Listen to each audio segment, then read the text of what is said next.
अब यो बुलेटको हालत यस्तो छ। अहिले अब हामी यो डेन पेनमा खल्न आँटेको छौँ।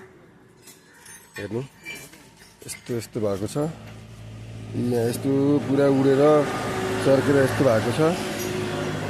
फाइनल भए पछाडि फेरि हाम्रो भिडियो आउँछ, तपाईहरु हेर्दै गर्नु। यस्तो छ अहिलेको हालत चाहिँ, यस्तो बिग्रिराखेको छ।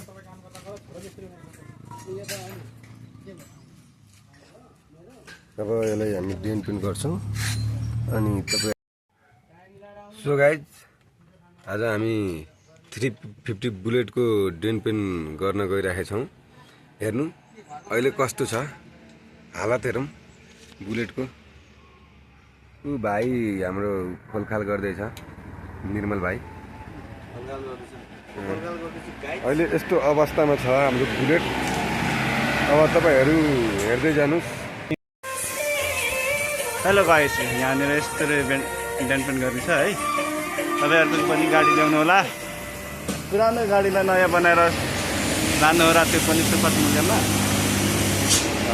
उहाँ ब्रदरले चाहिँ एकदम राम्रो डेन पेन गर्नुहुन्छ है। सो गाइज, अब फाइनली हुन आँटिसक्यो हाम्रो बुलेट। यहाँ हाम्रो केटा फिटिङ गर्दैछ। पहिला कस्तो थियो तपाईहरु हेर्नु भएको थियो। अब फाइनलीमा नि हेर्नु कस्तोबाट कस्तो बनाइयो भनेर हामीले।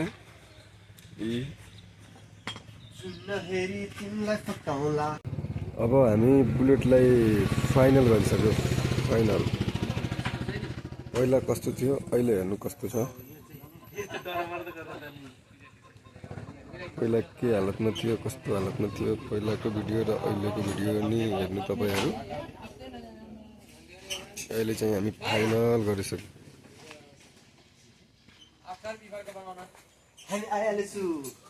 हाम्रो मिस्त्री भाइ हो, खोल फिटिङ गर्ने मान्छे त्यही हो। मैले त डेन पेन मात्रै गरिदिएको। हेर्नु कस्तोबाट कस्तो हामी बनाइदिइसकेका छौँ।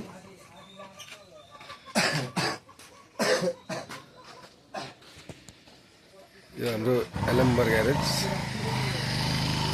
साउजीहरू।